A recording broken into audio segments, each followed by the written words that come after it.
All right, first off, thank you all for inviting me here to Seoul. It is an absolute pleasure. It really is my first time in East Asia, so thank you to KDI and the Ministry of Strategy and Finance for the opportunity. Now, most of my recent life has focused on researching crowdfunding, and I remember, meeting with a colleague back in early 2011 when we just started to notice that there's this thing called Kickstarter that seems to be making some waves in the press. And really, what is it? He had a background in crowdsourcing. I had a background in boundaries of the firm-related economics research.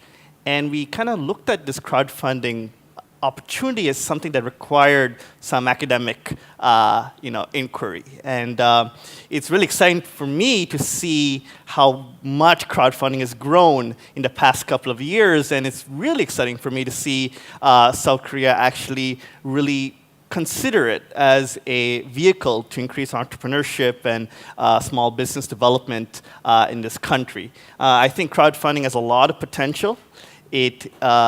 It has a complementary role to existing traditional financing channels. I don't think it's going to replace any of the channels, but it could be a very useful tool. I'm going to outline just exactly how I see it in the next few minutes. So Minchung has kind of described briefly what crowdfunding is about, but in a nutshell, it's very simple. If a lot of people each give small amounts of money, collectively large pots of funds can be raised to pursue creative projects all around the world. Crowdfunding is not new at all. The Statue of Liberty was created by soliciting funds, small funds, from French citizens, back a couple of centuries ago. Mozart used crowdfunding to fund rentals of concert halls to perform. He basically had a briefcase where he asked people to contribute a little bit of funds, and collectively took that and rented a hall and played for citizens, where he was. And so there's nothing new about crowdfunding per se. What is new is the means with which crowdfunding occurs. The modern version of crowdfunding occurs through the internet, and as a result, the scale of fundraising has increased dramatically. That's what's new. The scale has increased a lot.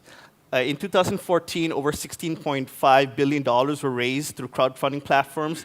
That's projected to reach $34 billion in 2015. It has attracted significant attention from Washington, D.C., where it's been a central component of the Jobs Act to jumpstart entrepreneurship and small business development in the United States. So there's a lot of excitement of the promise that crowdfunding might hold. Now, I'm not sure any of you have visited these sites, but one of the more prominent ones, actually the most prominent one, is Kickstarter, which is a reward-based crowdfunding platform, number one across the web. If you go to a site, you'll see something like this. You'll see a list of projects that briefly describe what they're about. You'll see their progress towards their goal. Some would have reached their goal already, some are still in development. And if you clicked on one of them, you'd see much more detail about the project. In this case, this is a 3D printer, and you can play a video regarding the pitch for the printer. It's a company based out of China. It has a goal of $77,000 US. It's already raised about $66,000. And it has 15 more days to go, and so it's looking pretty good. It probably will reach its fundraising goal.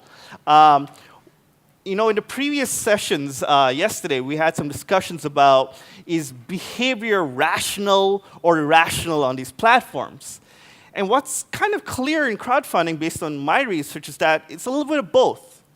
There is a huge rational component to behavior. People respond to quality signals. If you pitch it well, if you show evidence of expertise, of education, of a slick production, these things matter when it comes to the eventual fundraising performance of a product.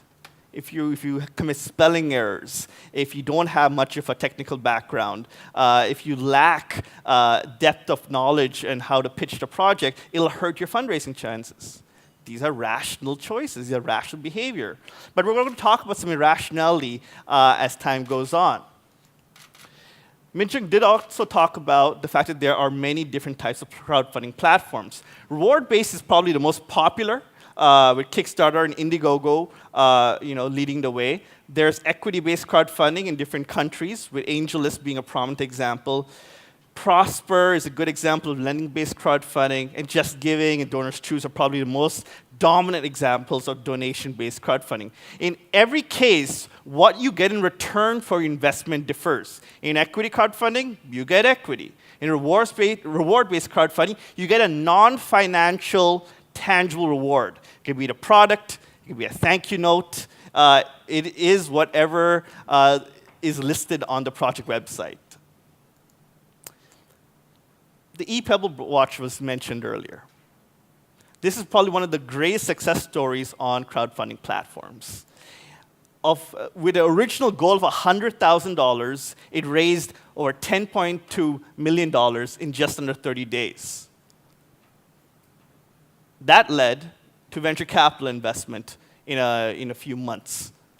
What I find most interesting about crowdfunding is its potential to serve as a proof of concept arena for new ideas that have a lot of risk. One of the biggest troubles for early stage entrepreneurs is, how do I attract financing? No one wants to give me money because these projects are just, I don't know if it's going to work. How do we validate an idea? How do we validate a concept? Banks, VCs, angels, they'd love to defer funding as late as possible to minimize their risk.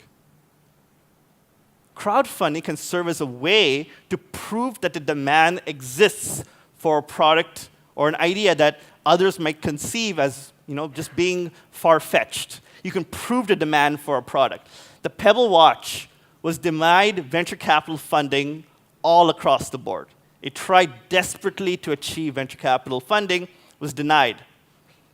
It proved its concept. It proved that there's demand for it on crowdfunding platforms, and boom, venture capital funding. Some of you might be familiar with the Oculus Rift. It's a virtual reality headset with which you can play video games. It had a goal of $250,000, but raised almost $2.5 million. Subsequently, it attracted Facebook.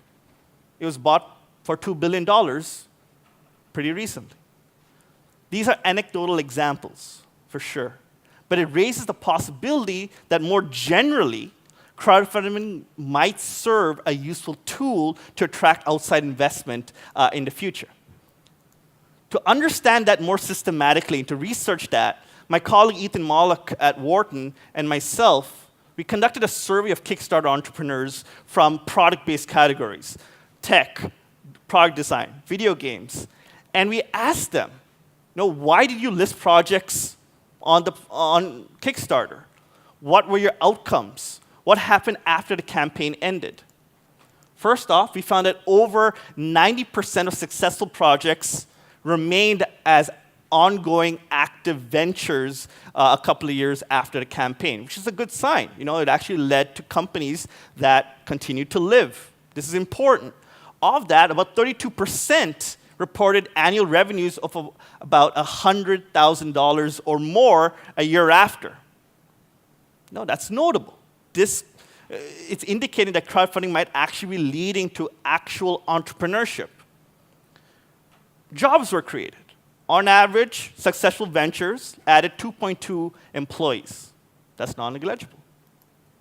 It also pointed to a number of benefits beyond the immediate funds obtained from the campaign. We looked at a couple of different outcomes that could be of interest.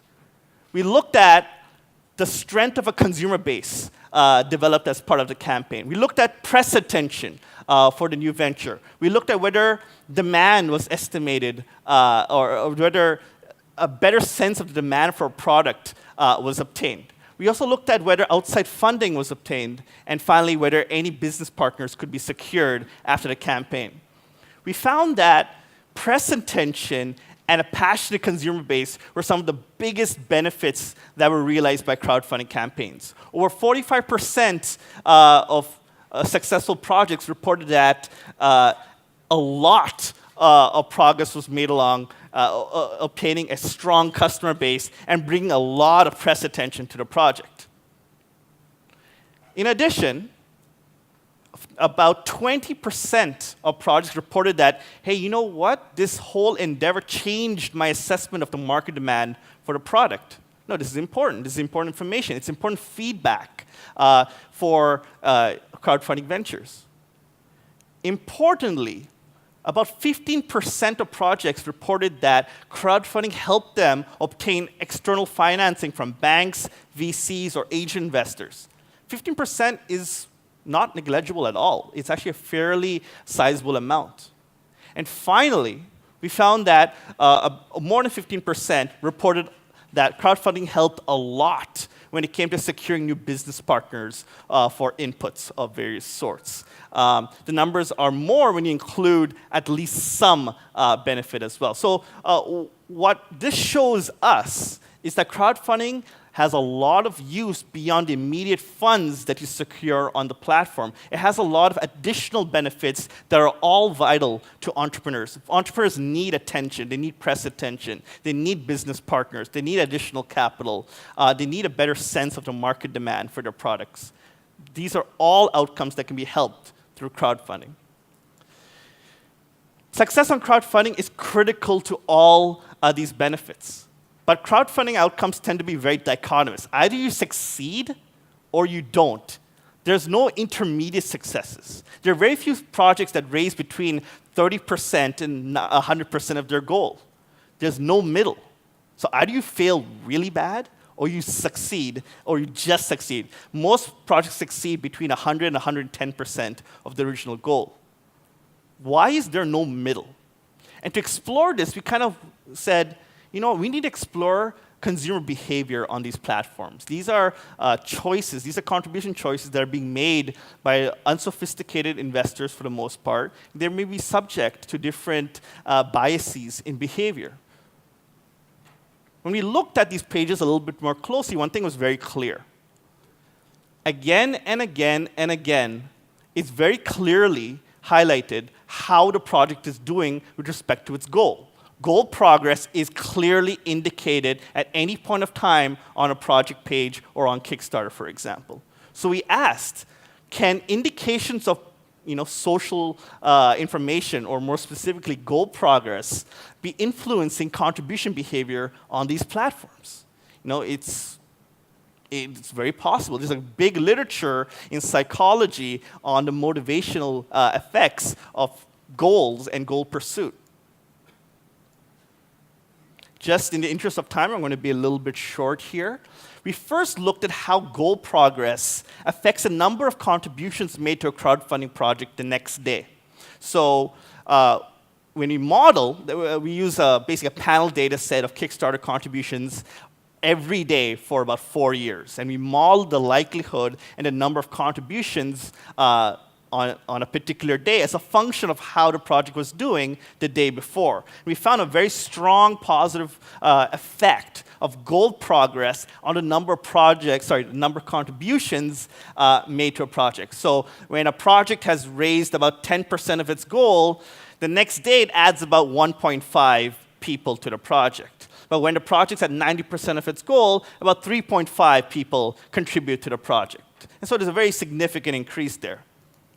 And we also find that the positive effects of goal information really depend on how much time you have left in the fundraising cycle. One thing I didn't mention earlier is that in Kickstarter, if you don't reach your goal, you get nothing. So if you reach 99% of your goal, but are $1 short, you keep no money. So it's very important to reach your goal. So what we find is as you near your deadline, which is day 31, for most projects, the importance of how close you are to your goal increases dramatically. People don't care about your goal in the first 7 days. They say, you know what, forget about it. it's okay to be at 50% on day 15. But if you're at 50% on day 30, you're probably not going to make it. And so goal information is really, really salient near the deadline. Finally, how does goal progress affect the amount of every contribution? Contribution behavior has two parts. Number one, will I contribute? And two, how much will I contribute? We know that goal progress increases your likelihood of contributions. But what we find is when we model the size of the contributions, as you near your goal, the size of the contributions decrease significantly from about $130 at 10% to about $50, near 90% of your goal. So when you kind of combine these factors, total contributions actually exhibit an inverted U relationship. Contributions spike around 40 to 50% of your goal in the middle range. Therefore, there's a lot of momentum when you're in that middle range of your goal pursuit. We believe that this is one very significant reason why you don't find that many projects that end up with a middle success. There are not many projects that have or end with 50% of their goal achieved. Why? Because there's so much momentum at that point. It throws you forward. So if you cross about 30%, momentum will shoot you towards your goal pretty successfully. And this is just more evidence that the marginal effect has this inverted U shape, starting out positive and turning negative. We also do a lot of work that I'm just going to briefly describe, looking at social media and crowdfunding success. One of the biggest misconceptions in crowdfunding is that if I post my project, that's all I have to do. Posting your project is simply the first step of a 30-day odyssey that will consume your life. You must engage with the crowd a lot. You must bring attention to your project. Every crowdfunding project is competing with thousands of other crowdfunding projects every day. What's going to make your project different? How are people going to learn about your project? Word of mouth is incredibly important, we've found. The question then becomes is how do you achieve it? How do you get others to tweet, for example, about your project? One very important determinant that we've identified and explored are the tweeting activities of the entrepreneurs themselves. Entrepreneurs cannot remain passive. They need to be very, very active, ideally before the campaign even starts. We found that there's a huge effect of social media activities by entrepreneurs on independent word of mouth for these crowdfunding campaigns, which in turn leads to a lot of contributions. But importantly, the message matters a lot. Retweets are really important, and they generate a lot of additional word of mouth. But how do you get your message retweeted? There's some things that are very obvious that you could do. You could be polite in your tweet by merely saying please and thank you. It increases the likelihood that your tweet is retweeted. By giving actual information on how the project's doing, how close to the goal you are, how near the deadline you are, that increases the retweet likelihood. By asking explicitly, please retweet this, that'll increase retweeting. But politeness, it goes a long way. Courtesy does matter, even in 140 characters. Okay? So we found that tweets are really important from the entrepreneur, and the message matters a lot. We also looked at the role of gender on these crowdfunding platforms. There's a lot of interest in the academic literature and elsewhere on founding new businesses. And why are men more likely to found new businesses than women? There's a host of different reasons for that. Some are structural reasons, some are family-related reasons. But one reason that has been highlighted in the literature, but that's not really been tested, are differences in perceptions regarding overconfidence and humility. There's a pretty notable theory in psychology, in social psych, that says that men tend to be very overconfident in the face of negative information. And women tend to be very humble despite having a lot of positive information. When a person experiences a lot of success, men say, hey, it was all me. I'm great. women says, relatively speaking, women tend to say, I had a great team. We did a great job. So how might that explain differences in founding rates? Well, we kind of explored this explanation and tested it using crowdfunding.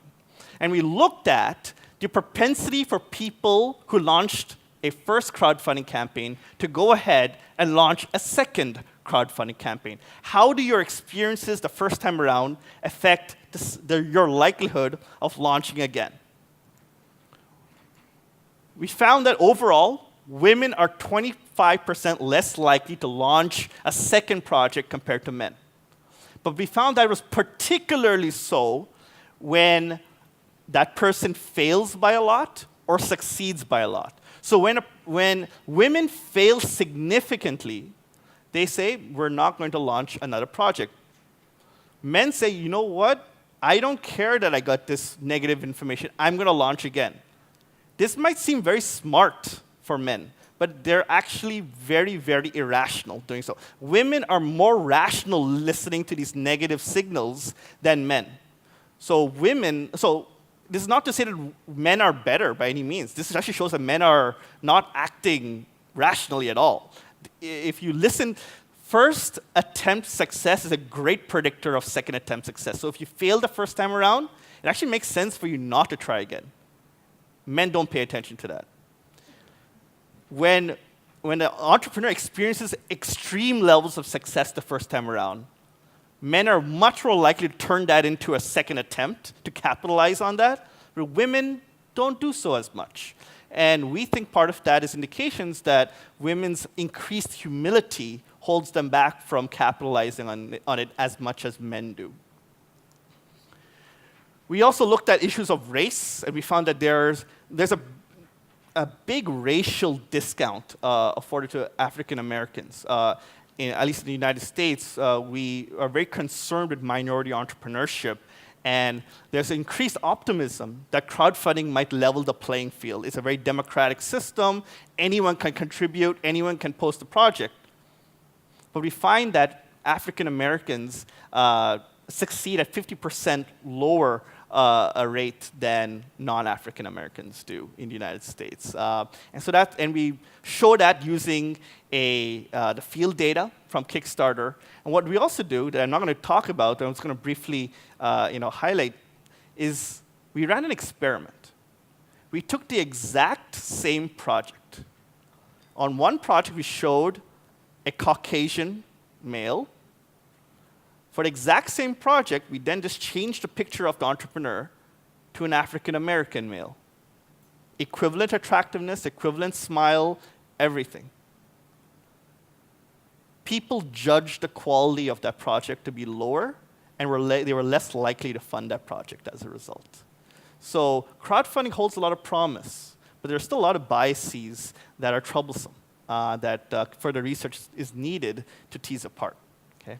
So in summary, crowdfunding does provide many, many potential benefits that are valuable to entrepreneurs. Press attention, supplier relationships, access to customers, finding new employees, additional capital. These are all valuable benefits. And to really understand how to get those benefits, you need to understand that crowdfunding is a long process and therefore subject to dynamics. Aspects like social media, issues related to consumer psychology and consumer behavior affect contribution behavior. And so I just like to close with saying that there's a lot good that comes from crowdfunding, but you need to be really careful to make the potential a realization. Thank you very much.